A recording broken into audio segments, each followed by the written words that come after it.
Morning, everyone. I'm Susan Pinkney. I'm Head of Research and Insight at Carnegie UK, sitting in our lovely offices in Dunfermline in Scotland. Delighted you could all join us. Thank you all for signing up. I have had the honour of leading on our Life in the UK project this year, a series of reports that first one came out yesterday on the UK, and subsequently we'll be putting out reports on Scotland and Wales next week, and then the following week, Northern Ireland and England.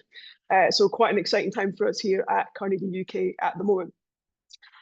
Just to say, we will take questions from the audience towards the end. So as we speak, if you have anything you want to say or ask us even, please do put it in the Zoom comments and we'll get to those towards the end. I'm delighted that we have with us Grace Blakeley, who is going to respond and give some comments on the findings I'm going to explain to you in a second. For those of you that don't know Grace, she's a staff writer at Tribune magazine, and she's also authored several books, including Vulture Capitalism, Corporate Crimes, Backdoor Bailouts, and the Death of Freedom, which is one of the best titles I've ever heard, as well as The Corona Crash, How the Pandemic Will Change Capitalism, and Stolen, How to Save the World from Financialization. She's also the former economics commentator for The New Statesman and a former research fellow at the Institute of Public Policy Research, and has been on various media including BBC Question Time, ITV's Good Morning Britain, Talk TV's Piers Morgan, Uncensored, and MTV News. So quite a variety of media outlets here today. Hopefully we won't give you as hard a time as some of those today, Grace. So without further ado, I'm going to put some charts up and talk you through some of the main findings from this year's Life in the UK, which, as I said at the start, launched yesterday. If you would like a copy of that, there's a URL at the end of this presentation to our website that shows you where you can download it. So I'm just going to share this now. And I'm hoping that everyone can see the screen in front of me. Excellent. So without further ado, so what is Life in the UK? It's about measuring the collective well-being of the people of the UK.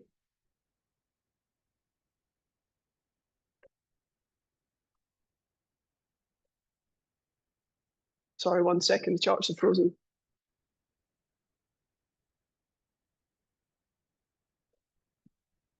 The button's not moving it. Sorry about this. We'll just refresh the screen. There we go. Sorry. Technical gremlins there. Tuesday morning. Okay, so measuring the collective well-being of the people of the UK. As I say, we do this report now across the UK, and we also have jurisdictional reports which are coming out over the next couple of weeks. So a little bit about who we are, first of all, conscious that not everyone will know who Carnegie UK is, or not why we do this project. So we are an independent policy foundation. As I said, it's set in the office here in Dunfermline in Scotland. We've been around for over 100 years. We were set up with an endowment from the Scottish-American philanthropist Andrew Carnegie, and we still live off that endowment.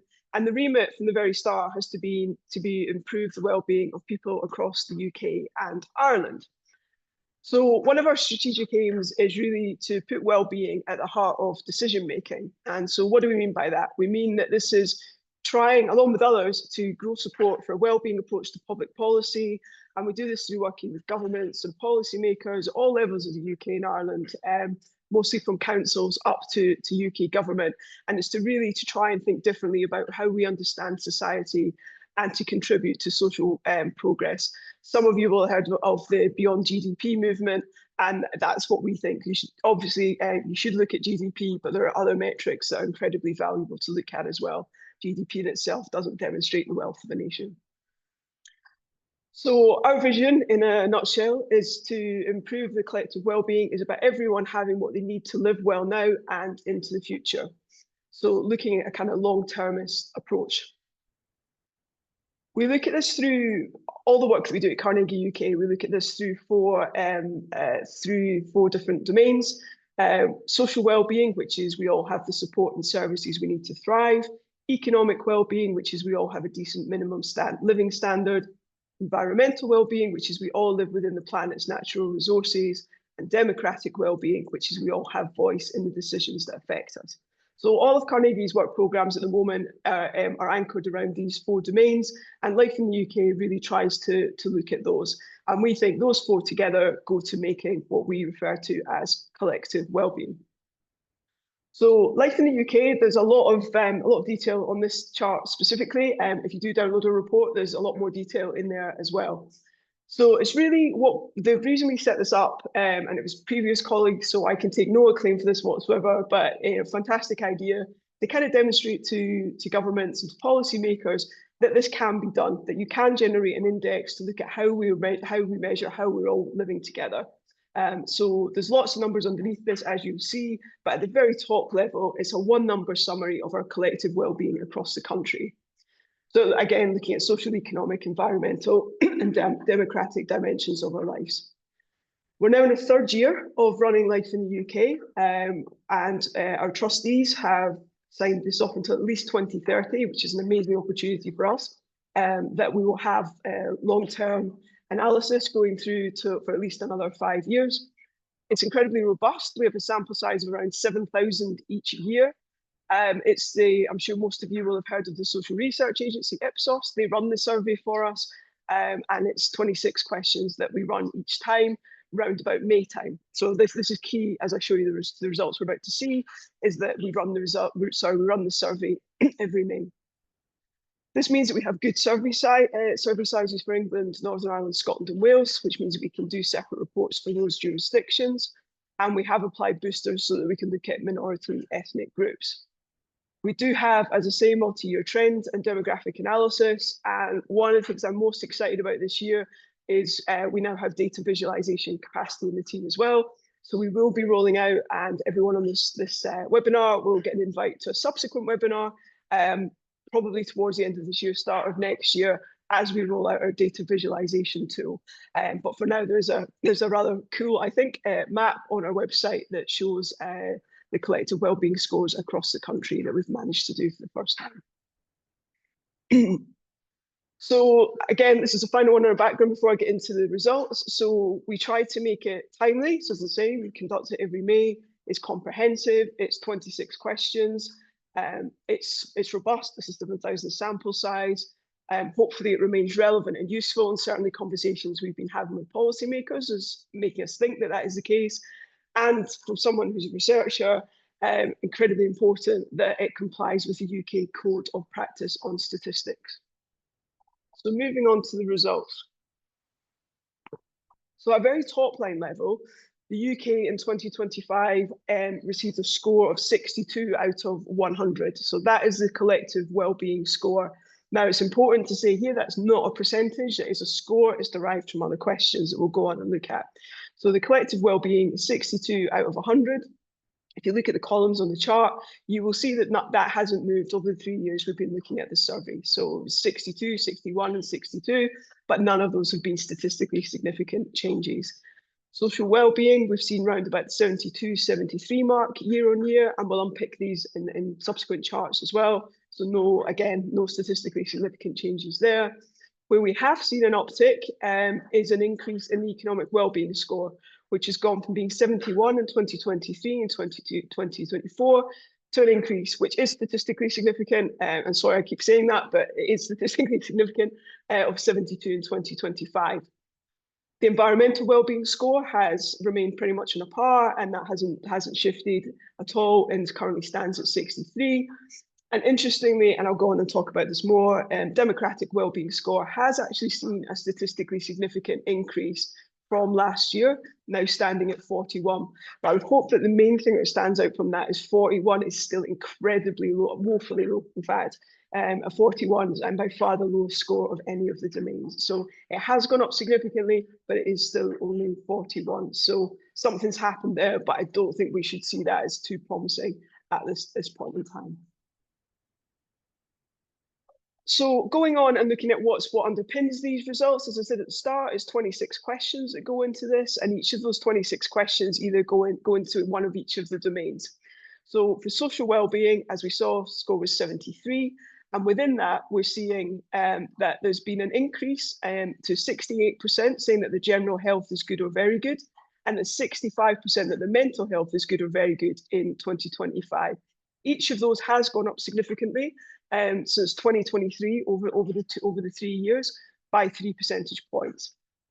34% are also reporting that it's easy to get a GP appointment at a time when they need one, and that has also gone up significantly since 2024.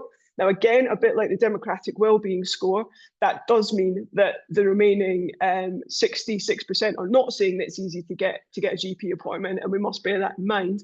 But nonetheless, there has been an uptick in those saying that they can get an appointment. And on the more negative side, and this ties in with a lot of the more general things that we've heard in the news recently, 44% are saying that they've experienced discrimination in the last 12 months, and that's gone up 4 percentage points since 2023. So I guess it's pretty concerning. Over 2 in 5 are saying that they've experienced discrimination. I should also say, actually, for those at you can see the colour of the charts. Anything that's green means that it's an improvement. Anything that's red is that it's gone down, and anything that is amber has stayed the same on previous years. So here's the first amber.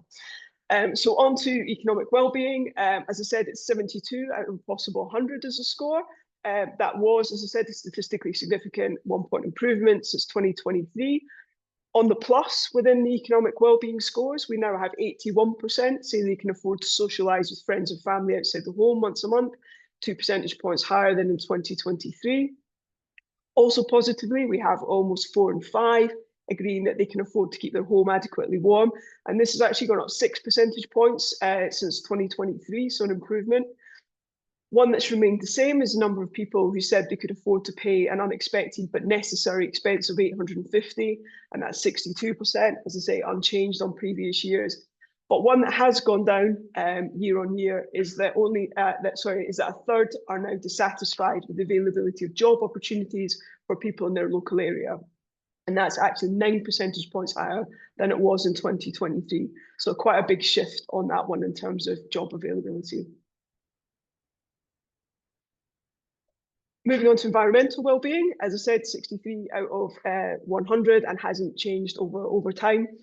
As an improvement, we see that only, well, still 2 in 5 are dissatisfied with current efforts of the UK government to preserve the environment. However, that dissatisfaction has lessened since 2023 and 2024, so that's gone down by 4 percentage points. But still, I guess the converse to that is that only 60% are satisfied with the UK government's ways of preserving the environment. We've seen no shift over the years in terms of quality of the nearest local public green or open space. So 12% are saying that they're dissatisfied with that.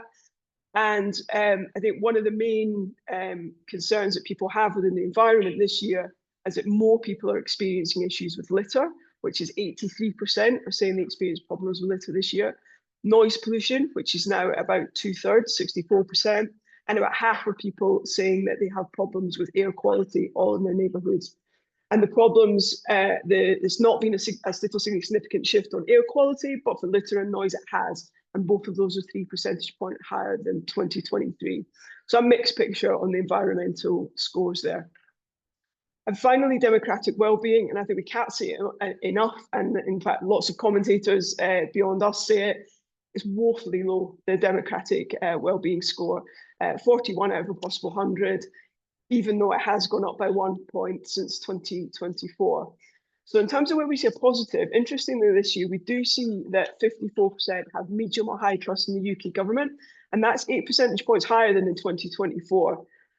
Linked to that, we see 52% have medium or high trust in MPs, and that's 5 percentage points higher than in 2024 as well. And just a little bit about that before I go on. What we do think is that this has a bearing of the timing of the survey. So as I said at the start, we conduct the survey in May each year. So this was the first time we conducted the survey since the Labour government came to power, whereas last year we were getting towards the end of the Conservative Party and a number of quite a bit of churn in terms of Prime Minister. So I think we might expect that to see if it goes up, it went up. Be interesting to see what that would say if we did the survey again next week, for example. But we'll need to wait till May to do that again. But that's what we think's happened there.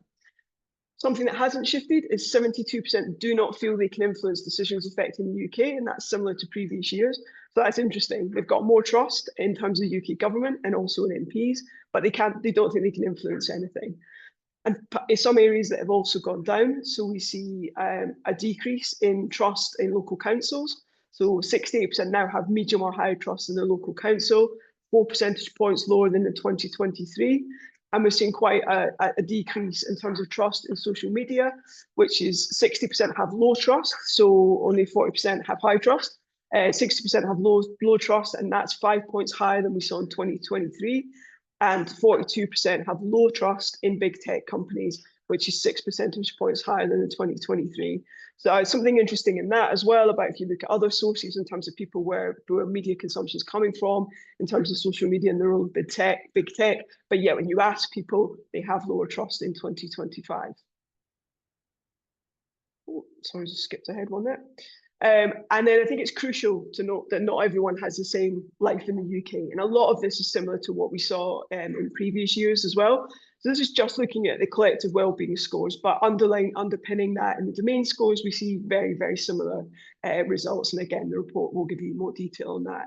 So we consistently see that people that have more children have better collective wellbeing. Sorry, people who have more children have worse collective wellbeing. So if you have 3 or more children, your collective wellbeing score is 56 compared to 63 of those with no children. Men have better collective wellbeing than women this year. Those who live in less deprived areas have better collective wellbeing than those who live in the most deprived. Consistently, we see that people who are disabled have worse collective well-being than those who are not disabled, and income has a massive bearing, particularly on things like economic well-being, but in this case, the overall collective well-being. So those earning over £100,000 have much higher well-being than those who have an income of below £26,000. We also see a big correlation in terms of housing tenure. So homeowners have better collective wellbeing than both private rented and at the worst end of the scale, collective wellbeing social rented.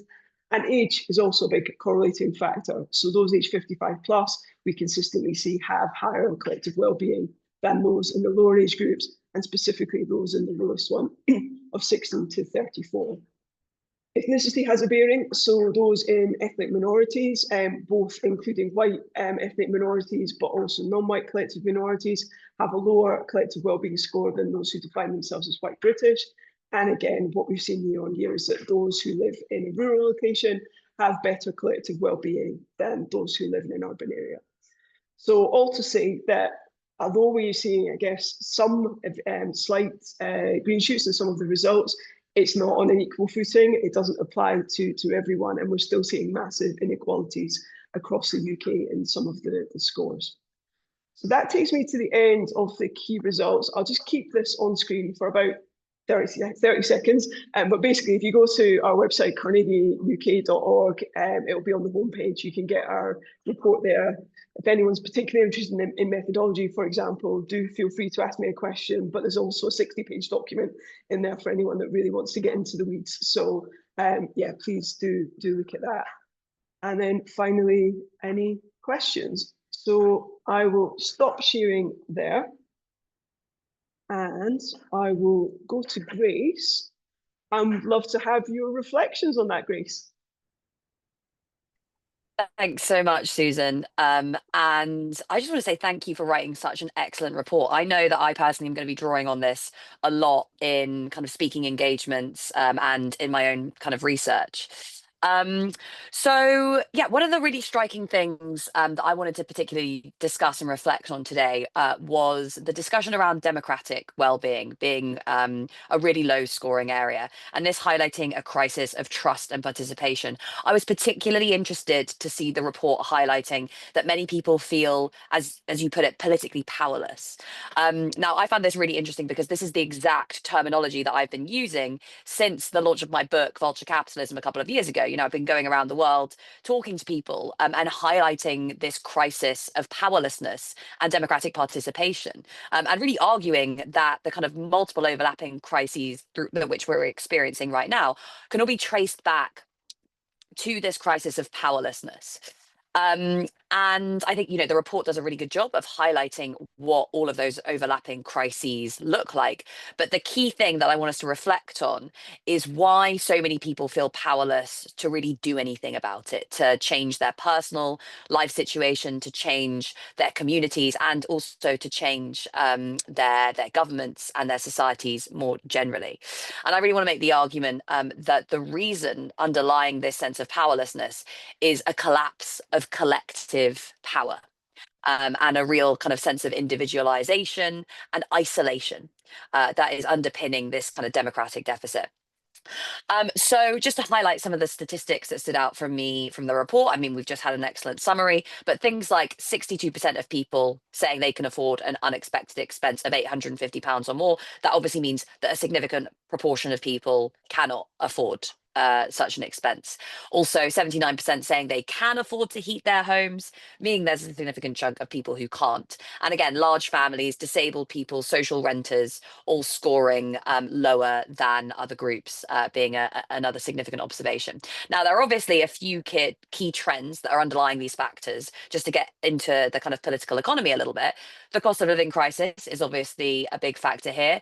Now, it's worth bearing in mind that we see the cost of living crisis as something that was kind of time bound, but there are long-term structural factors underlying the crisis of affordability in the UK today. So obviously, the cost of living crisis itself emerges from things like the war in Ukraine, from the pandemic, etc. But there are these longer term drivers, for example, climate breakdown, which is driving higher food prices today. So the Bank of England has recently said that climate breakdown is going to be giving us higher food prices over the long term, and therefore driving inflation over the long term. And there was a recent study that came out showing that 5 key consumer staples, things like beef, coffee, are driving up inflation much more at the moment than other factors, and that crucially that is linked to climate breakdown. It's linked to extreme weather events, for example, which are disrupting supply and making it harder to produce these things. And because the UK imports 2/5 of our food, we're particularly exposed.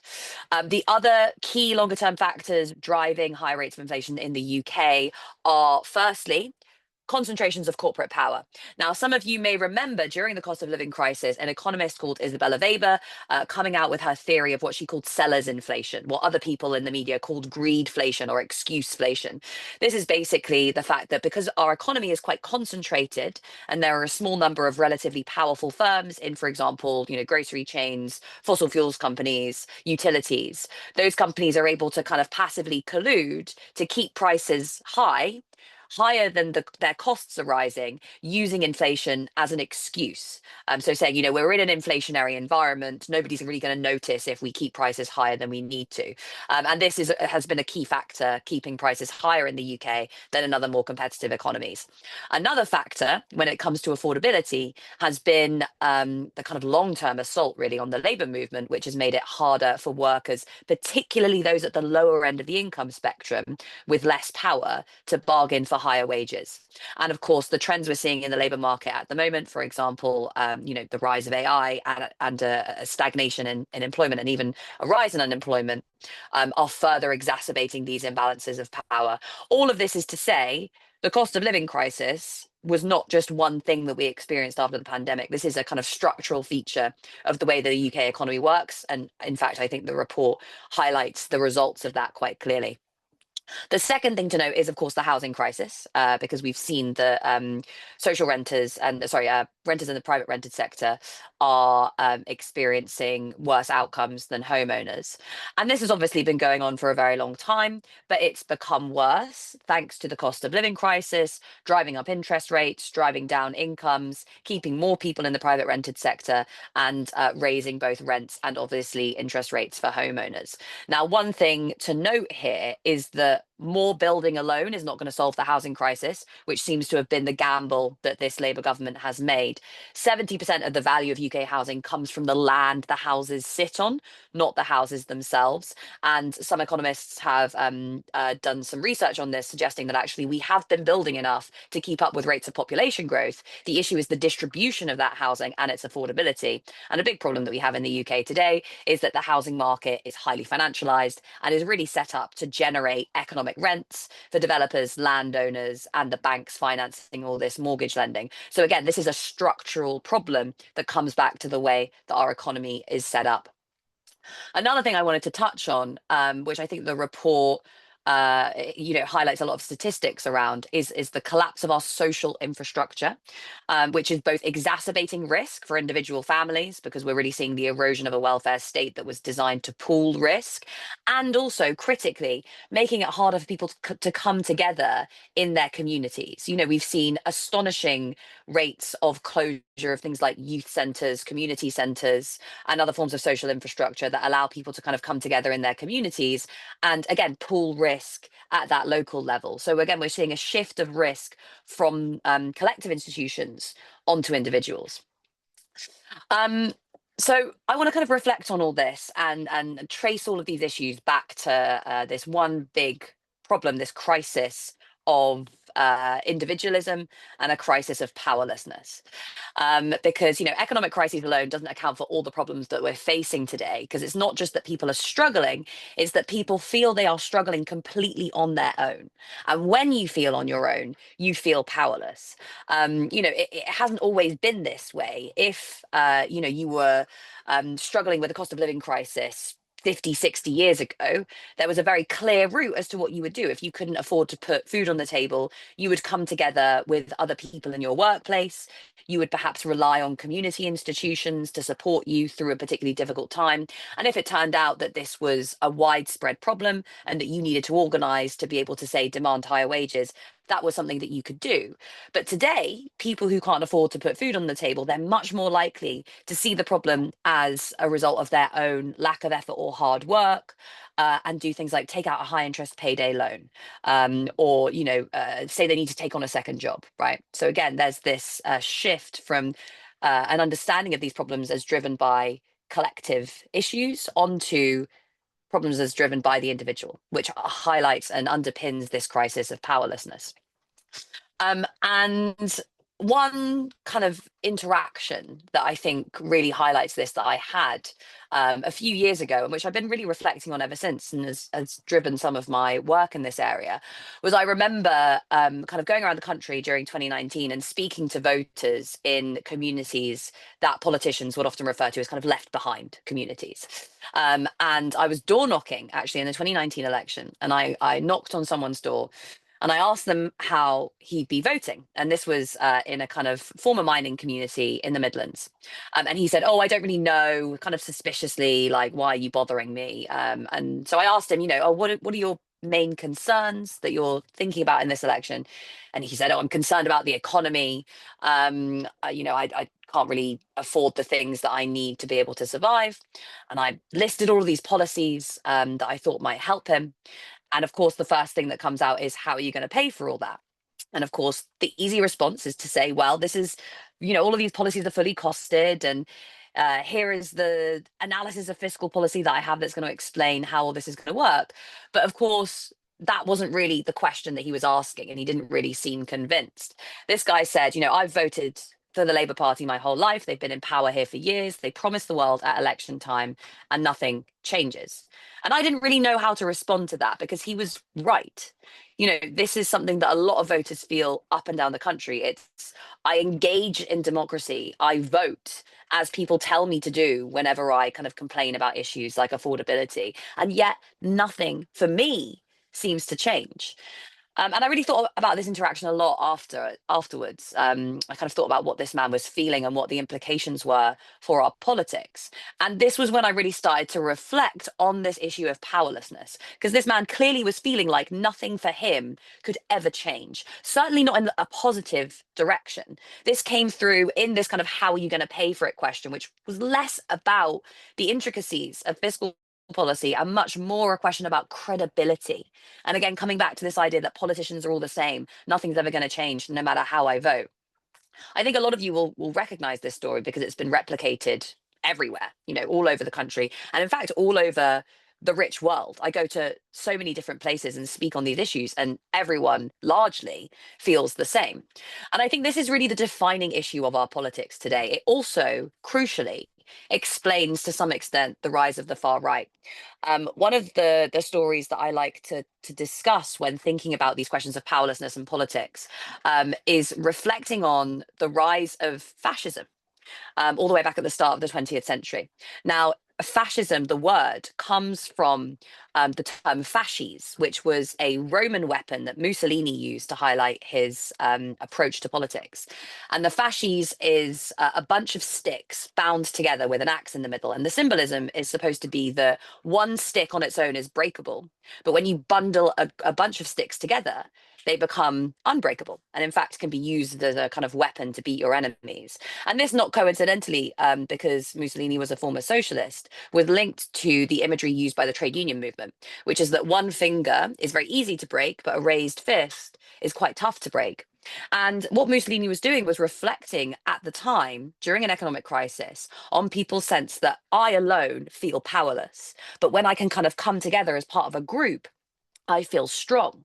And what far right leaders do is they exploit that sense of powerlessness and say, join our group, our selectively determined group, and participate in this kind of political movement that we're building, and project your sense of agency onto a leader who makes you feel powerful. And that is how we will kind of respond to your concerns, and it's how we'll kind of rebuild society. Obviously, crucially, these groups are selected based on race, gender, and this is linked to what we've seen in the report about a rise in discrimination. But it also comes back to the reason that people seek participation in these exclusionary groups is because they feel so alone. And when politicians on the far right can come in and say, I'll make you feel like you belong again, that's a message to which people really, really clearly respond in the context of a crisis of not just inequality, but individualism. And in my book, Vulture Capitalism, I kind of look back at on the emergence of these challenges, on the emergence of this crisis of powerlessness. And I really think that to some extent it can be traced back to a lot of the kind of pro-market reforms we saw in the 1980s. So Thatcher obviously comes to power and says there's no such thing as society. And this was less of an observation than a kind of statement of intent.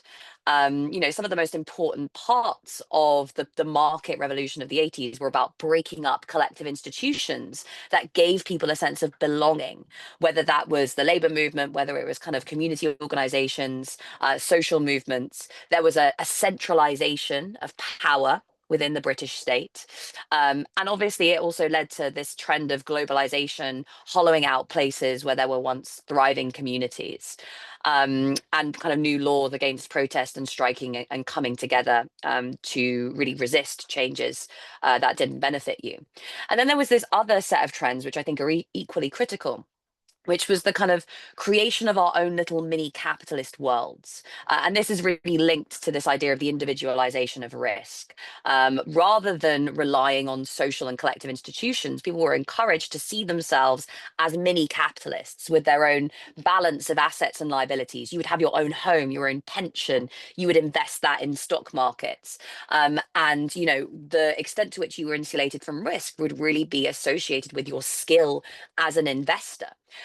Which took that sense of collective, of kind of shared agency, I suppose, and belonging, and shifted all the responsibility onto the individual, which was, part of a really important transformation in subjectivity, part of the growth of this kind of competitive, individualistic, entrepreneurial economy, in which you are supposed to take responsibility for all of the issues that befall you, and all of the kind of good things that happen to you, rather than having this kind of shared safety net. Now, there were all sorts of kind of economic reasons that this was put in place, but I think the sociological results of this were understudied. And what it's given rise to is this highly competitive individualistic economy in which we blame ourselves when things go wrong, and we don't feel as though we can rely on other people or collective institutions when bad things happen in our lives. And this is, I think, tied to a crisis of mental health. It's tied to the rise of the far right, and it's tied to the collapse of our democracy. Because if you do not have a demos, if you do not have a society in which people feel linked to each other, feel they can rely on each other, you cannot have a functioning democracy. Today, in these kind of market-based societies that we've constructed, we're so busy competing with each other that we've really forgotten how to work together to change the rules. And I think that's why we have this crisis of powerlessness. Back when workers were kind of coming together to form the first unions and fight for their rights to organize and fight for democracy itself, they faced greater challenges than we do today. But they had this sense of their ability to work together to change things. And that's really what we've lost over the last 50 years or so. And this is really what we need to start thinking about, how we can rebuild. So it's not enough just to say we need individual policy shifts to tackle all of the particular challenges that we highlighted in this report. And this is often the approach that you see amongst policymakers. It's people can't afford to heat their homes, so we need to tackle fuel poverty. People can't afford to put food on the table, so we need to tackle food poverty. Actually, we need a much more structural approach, which deals with the deeper kind of structural economic problems that we've highlighted in the report, but which also moves us away from this model of individualism and market competition and helps to rebuild the sense of collective power that gives people a sense of belonging, that tackle this sense of powerlessness, and that makes our democracy function. I've written a fair bit about how we might do this, and maybe we can talk a little bit more about this in the discussion, but it does come back to tackling this deeply rooted mindset that we are all alone, we live in a market society, and we have to compete with each other to survive. And instead thinking, okay, how can we start looking from the level of the community, rebuilding collective institutions, rebuilding community institutions, rebuilding institutions that allow us to collaborate in the workplace, and giving people, once again, a sense of belonging and collective power within our society that will not only tackle this crisis of powerlessness and mental health and help to arrest the rise of the far right, but crucially is the only way that we can begin to start rebuilding our democratic institutions. And without those democratic institutions, we won't be able to solve any of these other economic or social problems. So thank you so much for this fantastic report. And I'm really looking forward to more of a discussion and to hearing everyone's questions. Brilliant, thank you, Grace. I've got to say, for someone that's sat and lived and breathed these numbers for months now, partly it's great for it to be out there, but also to hear how it can be used and your reflections on it and what it all means is really, really fascinating as well. And I guess one of the points you made there towards the end, this sort of holistic point, is really what the index is trying to do, is say it's not just about one thing, it's about these multiple different things, and then they feed into the collective. So yeah, I think we'd 100% agree with you on that part. I can see that we've got loads of questions in, so we will try to answer some of them. I might start with the ones that are for me and Grace, so you can get a dual perspective. So one that's coming in here is, I'd be interested in Susan Grace's views on framing well-being for politicians. It's not top of the political agenda. Why is that, and what can we do as a community interested in addressing the issues highlighted in the report to raise the saliency of well-being? And I'll just very quickly say that is a very good question, because it is one that we are asked a lot, and we do have some time to put our heads together to think about that over the coming weeks. I think you're right. I think in times of fiscal difficulties, it is probably increasingly difficult to get that message across. What I would say is that for certain politicians, once you get in and or civil servants, when you get in and you explain the concept to them and what it's all about, we largely will see some sort of level of agreement.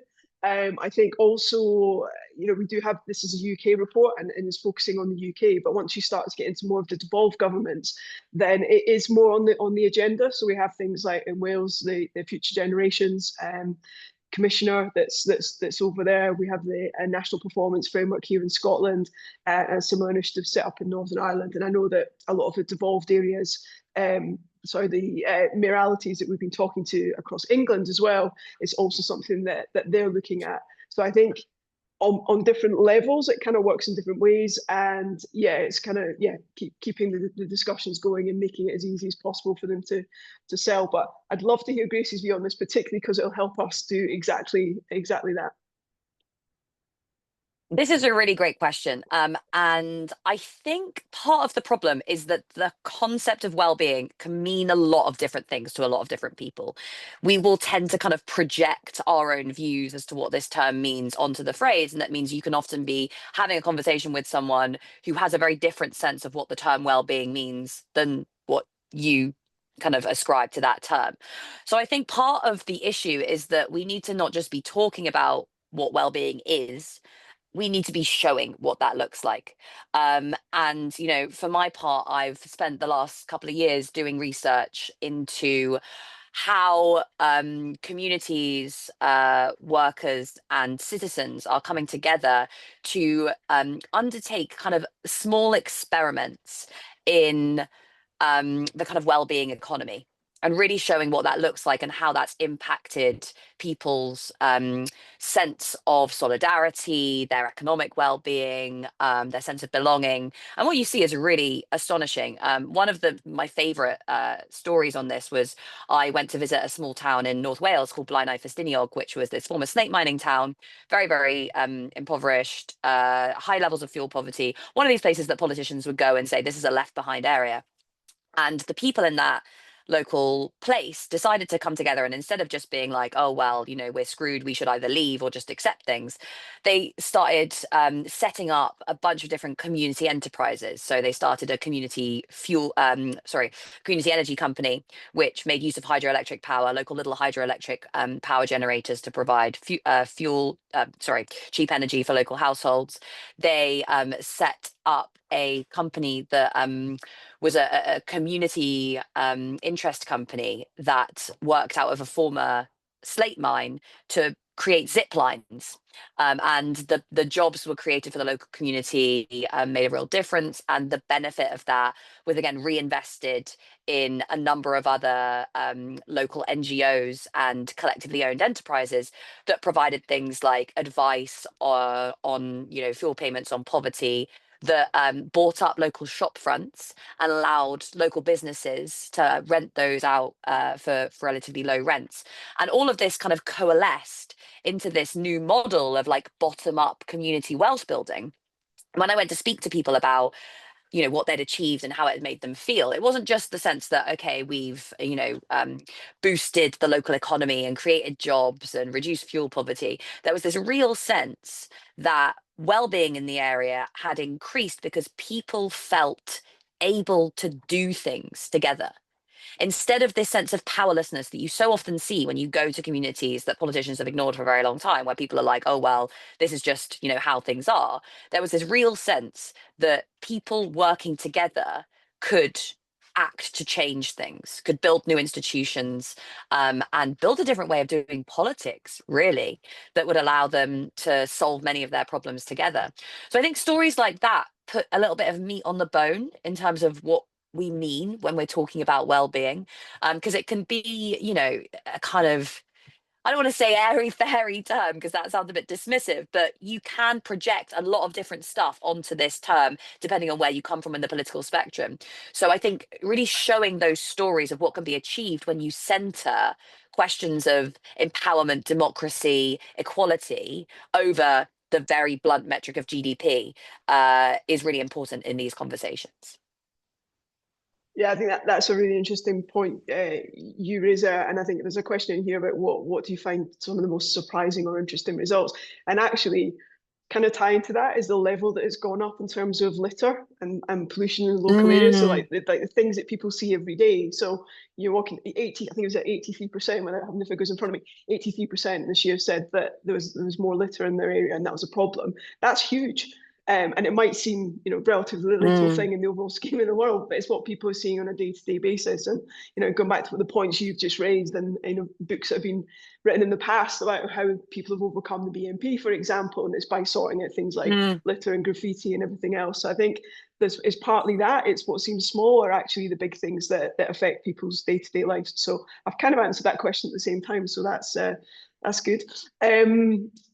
Just next question. Get another one.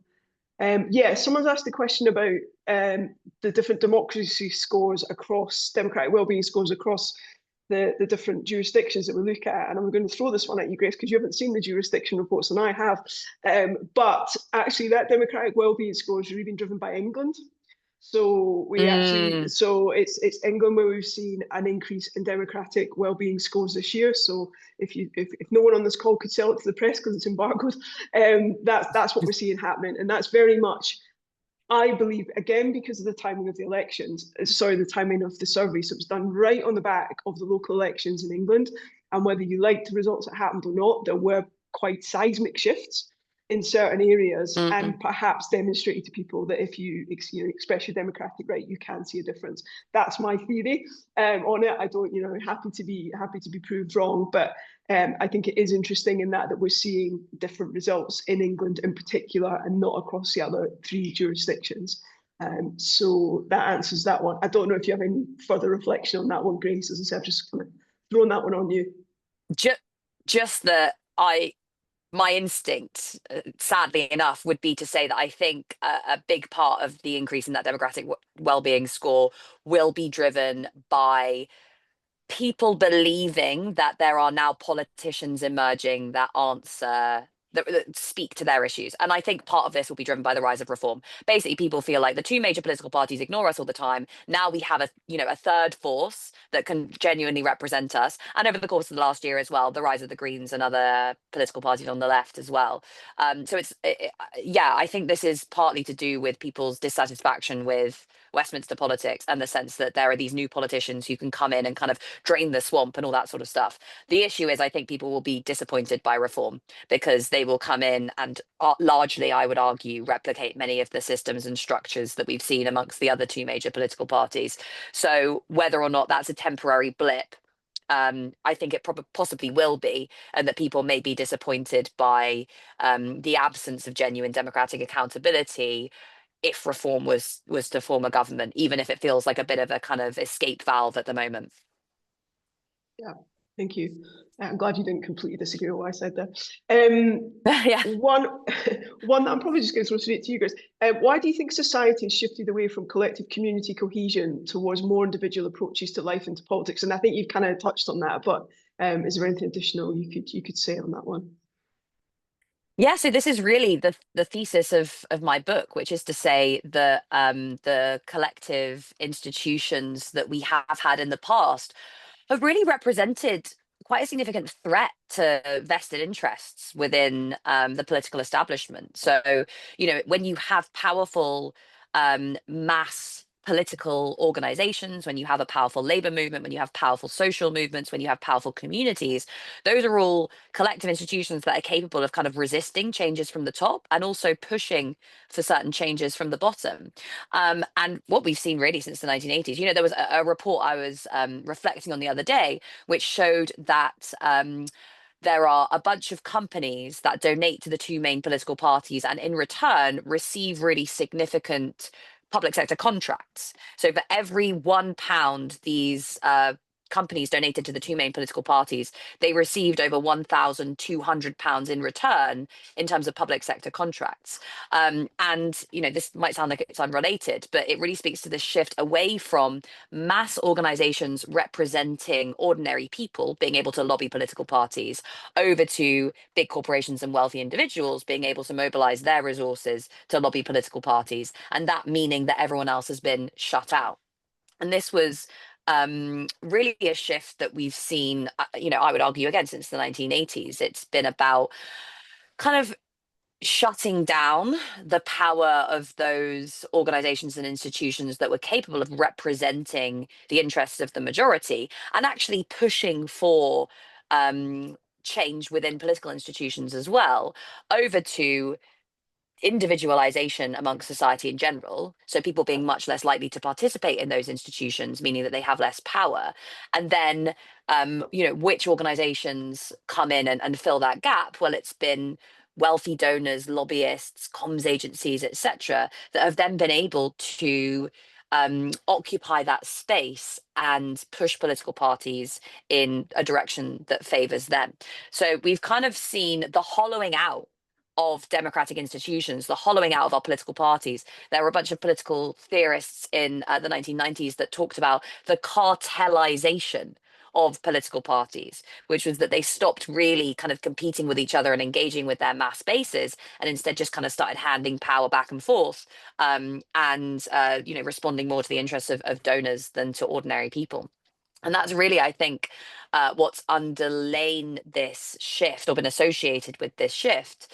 And yeah, it's kind of insulated government from the needs of the people. You see this with all of these surveys that say people are concerned about climate breakdown, people are concerned about the cost of living crisis, people think that, the wealthy should be taxed more. And none of those concerns are reflected in the policy agenda that you see being pushed by the main political parties, because we've had this insulation of policy making from the preferences of most people.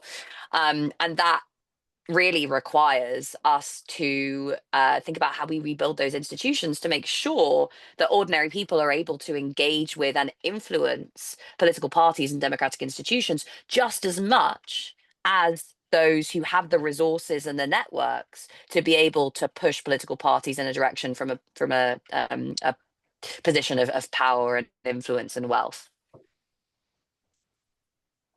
Great, thank you. I've got a slightly more technical question that I will answer. This is about to what extent would you get different results if you ask different questions? Yeah, it's a good question. I mean, I guess that's the perennial question with all surveys and research. What I would say is that when we developed the survey about 3 years ago, along with Ipsos and our advisory group, we started off with about 200 different questions, and these were narrowed down through a series of different analysis techniques to around about 40, which then became the 26. So it was incredibly robust in terms of how we got to those questions. And we wanted those 26 to fit into different categories across the 4 domains. So I think the example I heard the other week there was we started off with about 4 different questions around mental health, for example. That was narrowed down through a kind of process of refinement to get to the one question around that. So and there were also all the questions that we took at the time were tried and tested, so they all came from other surveys that already existed. So we knew that they already worked when we set up the survey. So that doesn't mean that I will always say that nothing is ever fully perfect. On this, I think that we think that the questions all stand up, and we'll continue tracking them over time. The one area where we have had some questions and we are going to look at to see if we can refine them further is around the environmental well-being questions, where excuse me, over the past 3 years, kind of thoughts moved on a lot in terms of how you should ask those things. So we are going to look at those over the next year or so, but currently there's no intention to change any of the other questions. So hopefully that answers your question. I had one for Grace here, which I'm now going to struggle to find, which was around democracy. Apologies. I'd be interested to hear Grace's view on the role of wealth inequality and how this feeds into a sense of powerlessness for both the public and political class in terms of making living standards in the business of government unaffordable. So a nice, easy question for you there. Yeah, I mean, this is basically what my last book, Vulture Capitalism, was all about. It was really aiming at taking apart this view that many people have that we live in a kind of nice free market system with a kind of democratic and political institutions that are insulated from the economy. So often the way we talk about kind of politics and economics is as completely separate spheres. And, you can elect new governments and then they'll make rules which change how the economy works, but that there isn't too much overlap between what goes on in the public and private sectors. And actually, that's not true. It's kind of